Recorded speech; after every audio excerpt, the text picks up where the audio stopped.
بسم اللہ الرحمن الرحیم۔ میں غلام اکبر اپنی آج کی بات کے ساتھ اپنی یوٹیوب چینل پر آپ سے مخاطب ہوں۔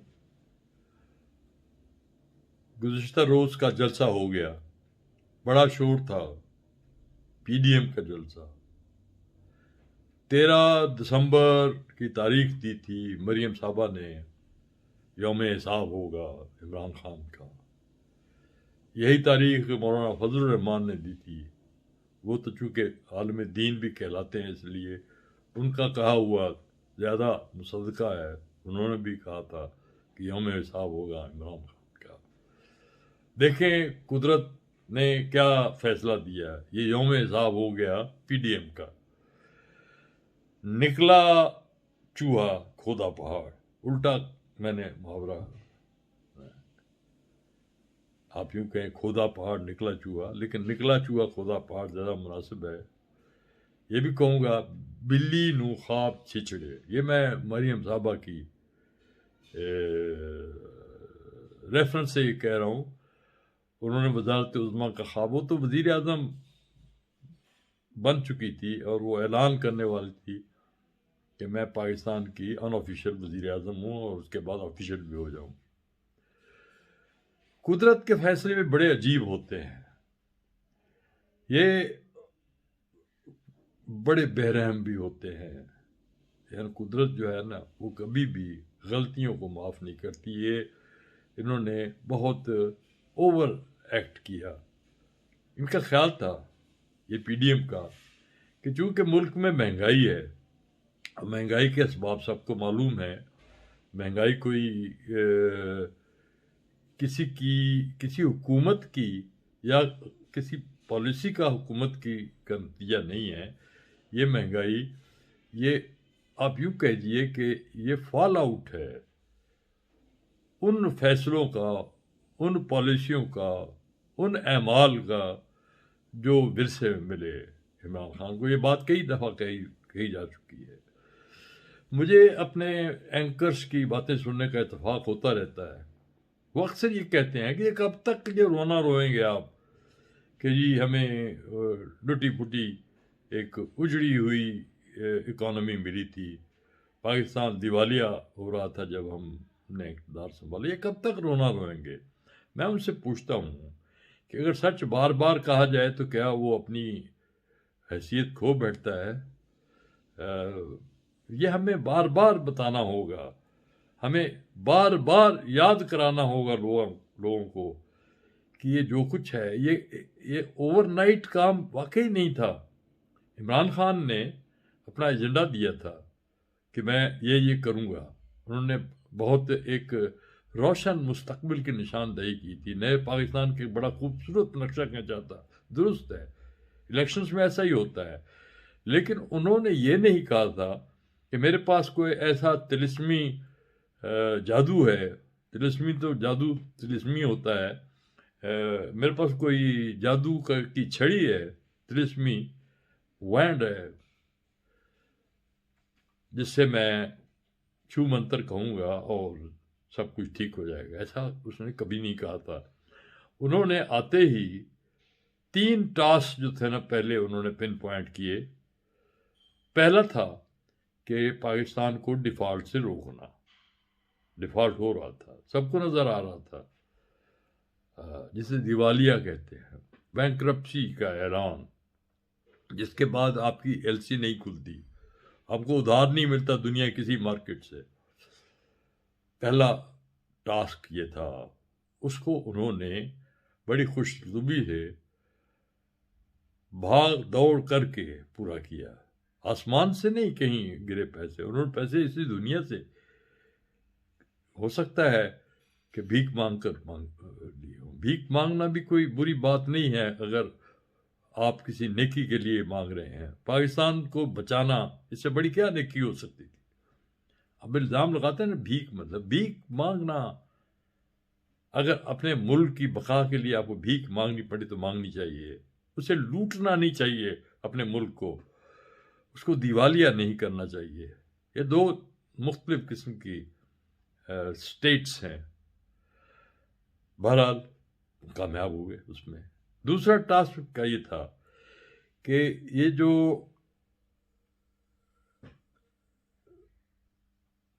ڈیفیسٹ ہے، کرنٹ ڈیفیسٹ سے کہتے ہیں کہ آپ کے وسائل جو ہے وہ ہمیشہ نیگیٹو میں جاتے ہیں. آپ لوڈ ہوتا ہے آپ کی اکانومی پہ، آپ کی ڈیمانڈ بہت زیادہ ہوتی ہے، آپ کے وسائل کم ہوتے ہیں. بیلنس آف پیمنٹس کہہ لیجیے، بیلنس آف پیمنٹس ایک الگ ایشو ہے، یہ کرنٹ ڈیفیسٹ تھا. یہ پہلی دفعہ ایک حکومت نے اسے کنٹرول میں لانے میں کامیابی حاصل کی. پہلی مرتبہ ہوا ہے پاکستان کی ہسٹری میں، پہلے بھی ہوتا رہا ہے لیکن بریفلی. اور ایسے آپ یہ سے کہ ناممکن حالات میں کرنٹ ڈیفیسٹ جو تھا اس کو پورا کیا اور پلس میں ہم چلے گئے. پھر دیکھیے سب سے بڑی بات جو تھی نا وہ ایکسپورٹس تھی. ایکسپورٹس میں ایک دم پیش رفت ہونی شروع ہو گئی ہے. مارکیٹس، ٹیکسٹائل، ہماری مین انڈسٹری ٹیکسٹائل ہے، وہ پھلنا پھولنا شروع ہو گئی ہے. آپ کے سامنے ہے ساری صورتحال. میں تفصیلات میں نہیں، میں اکانومی کا آدمی نہیں ہوں، میں اکانومسٹ نہیں ہوں، لیکن مجھے اتنا پتہ ہے کہ جو پالیسیاں ہوتی ہیں، جب یہ صورتحال پیدا ہو جائے کہ آپ کی امپورٹس جو ہے وہ نیچے آ رہی ہوں اور ایکسپورٹس اوپر جا رہی ہوں، تو سمجھ لیے کہ آپ بہتری کی طرف جا رہے ہیں. وہ اکانومی تباہ کن ہوتی ہے جس میں آپ وہ آمدنی خرچ کرتے ہیں جو آپ نے کی نہیں ہوتی. وہ پیسہ جو آپ نے ارن نہیں کیا، ابھی ارن کرنا ہے، آپ وسائل بھی نہیں، ارن کرنے کے طریقے بھی نہیں، وہ آپ خرچ کر دیں پہلے. اسے ادھار کی اکانومی کہتے ہیں. وہ ہم نے غلامی جو ہے نا، غلامی کی بات یہ مولانا فضل الرحمان کر رہے تھے، یہ غلامی ہی انہوں نے خریدی. یہ تو کشمیر کمیٹی بیٹھے عیش کر رہے تھے. اور دیکھیے کتنا ڈھیٹ آدمی ہے کہ اتنے سال وہ نوچتا رہا ہماری اکانومی کو، جتنا فنڈز سے خرچ کرتا رہا. کبھی کشمیر کا لفظ اس کے منہ سے میں نے نہیں سنا. آج وہ کشمیر کی بات کر رہا ہے اور پھر وہ اتنی ڈٹائی سے کر رہا ہے کہ کشمیر کا سودا، کشمیر کی بات، کشمیر کا مقدمہ عمران خان نے پہلی دفعہ دنیا میں اٹھایا ہے. ایک عرصے کے بعد پرویز مشرف نے اٹھایا تھا، ٹھیک ہے، اس نے کارگل کا ایشو کیا. کارگل کے بعد اس کو گالیاں پڑی، کارگل کر دیا اس نے جی، اس نے انڈیا کو ناراض کر دیا. یہ ہماری بدقسمتی ہے. دیکھیے کتنا جھوٹ بولتے ہیں یہ لوگ اپنی مفادات کے لیے، قوم کو گمراہ کرتے ہیں. انہوں نے کہا جی کہ مودی کے لیے دعائیں کی آنے کی. مودی جب آیا تو کہاں گیا؟ وہ مہمان خصوصی بنی گالا میں تھا یا جاتی امراء میں؟ کیا لوگ جو ہے نا وہ ان کا حافظہ اتنا کمزور ہے وہ نہیں جانتے کہ مودی پورا جہاز لاد کر نواز شریف کو مبارکباد دینے آیا تھا کہ تم میرے بھائی آ گئے ہو، اب ہم مل کے ایک نیا نقشہ بنائیں گے.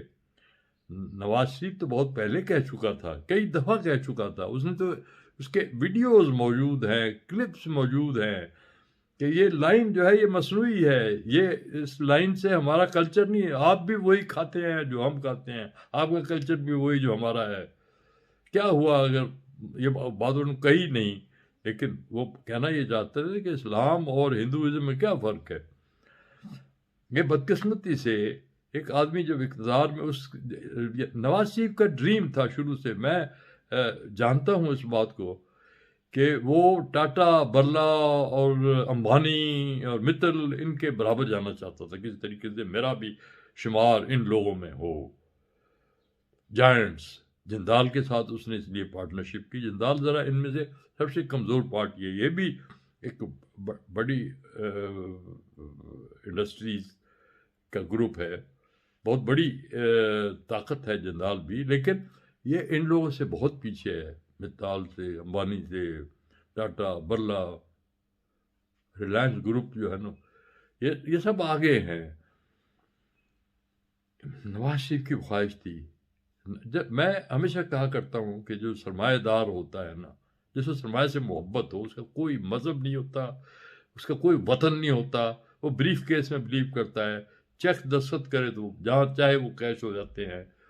وہ اس کا کوئی وطن نہیں تھا اس شخص کا. یہ جو لندن انہوں نے اپنا دوسرا گھر بنا دیا، پتہ نہیں اور بھی کئی گھر ہوں گے ہم نہیں جانتے، لیکن لندن تو ان کا ایک مصدقہ گھر ہے نا. لندن یہاں سے اٹھے لندن چلے گئے، لندن سے اٹھے یہاں آ گئے. یہ لوگ کیسے کیا ہمیں کیوں الو بنانا چاہتے ہیں، کیوں سمجھتے ہیں کہ یہ قوم الو کی ہے. ویسے اگر دیکھا جائے تو جتنے آدمی بھی گئے 8,000 تھے، 10,000 تھے، 12,000 تھے، 14,000 تھے، 15,000 تھے، 20,000 تھے. میں اس بحث میں نہیں پڑتا. 20,000 سے تو کسی قیمت پہ، کیونکہ میں نے ایریل ویو بھی دیکھا ہے. اگر وہ 6,000 بھی تھے تو میں سمجھتا ہوں کہ وہ دعویٰ بھی درست ہے، لیکن ہو سکتا ہے 12,000، ہو سکتا ہے 18,000. لیکن شرم کریں. آپ تو کہا تھا لاکھوں کا پورا سمندر آئے گا بہا کے لے جائے گا عمران خان کی حکومت کو. کچھ بھی نہیں ہوا. آپ ذلیل ہوئے، خوار ہوئے. اور وہ محترمہ جو ہے وہ جو تقریر رٹ کے لائی تھی وہی پڑھ دی انہوں نے. بھائی تم تقریر تو وہ نہ پڑھو، اس میں ٹھاٹھے مارتا ہوا سمندر، وہ دیکھو حد نگاہ تک، سڑک کے اس پار بھی ماڈل ٹاؤن تک عوام نظر آ رہے ہیں کھڑے ہوئے میری تقریر سننے کے لیے. بے چین ہے سب. اس کے باپ کی تقریر سننے کے لیے تو بے چین سب بھاگ گئے. آپ دیکھیں گراؤنڈ آخر میں جب نواز شریف کی تقریر ریلے کی گئی، یوں کہہ لیجیے، تو خالی تھے لوگ وہاں. 2-3 ہزار بھی نہیں مشکل سے، سب چلے گئے تھے. محمود خان اچک زئی نے بڑا اچھا کیا ان کے ساتھ. کہہ جی لاہوری ہو تم لوگ تو غدار ہو، تم انگریز کے غلام ہو. میں اس بحث میں نہیں پڑھ سکتا. پنجابیوں کو گالی دینا ایک فیشن بن گیا. وہ عرصے دراز بنگالیوں کے زمانے سے یہ گالی دی جا رہی ہے. ہم گالی کھانے کے لیے تیار ہیں، لیکن میں ایک بات بتا دیتا ہوں، پنجاب ہی پاکستان ہے. پنجاب ہی پاکستان ہے. میرے پٹھان بھائی پنجاب کے ساتھ اس طرح سے جڑے ہوئے ہیں جس طرح سے جلد کے ساتھ گوشت جڑا ہوتا ہے. ہم ایک ہی ہیں. پشاور سے لے کر دور تک، حد نظر تک، ملتان سے آگے جائیں، آپ یہ سکھر قریب پہنچ جائیں، بے شک آپ، ہم پنجابی ہیں. پنجاب مطلب لینڈ آف دا 5 ریورز. جہاں جہاں 5 دریا جاتے ہیں وہ پنجاب ہے. میں پنجابی شامنسٹ بول رہا ہوں آج. پنجاب ہی پاکستان ہے. پنجاب نے ہی قائد اعظم بنایا، پنجاب نے ہی بھٹو بنایا، پنجاب نے ہی عمران خان بنایا. پنجاب سے ہی سب کچھ اٹھایا ہے. پنجاب سے ہی بھٹو اٹھا تھا، پنجاب سے ہی قائد اعظم اٹھے تھے، پنجاب سے ہی علامہ اقبال اٹھا تھا. علامہ اقبال ایک بڑا نام ہے، میں ان کا نام بڑے احترام سے لینا چاہتا ہوں. وہ ہمارے دین کا ایک ایمان کا حصہ بن چکے ہیں. یہ سب پنجاب سے آیا تھا. افغانوں میرے بھائی ہیں افغان.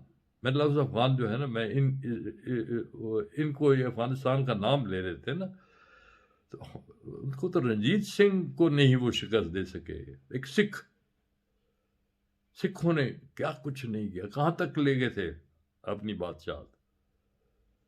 اس لیے کہ مسلمان کمزور ہو چکے تھے اس وقت.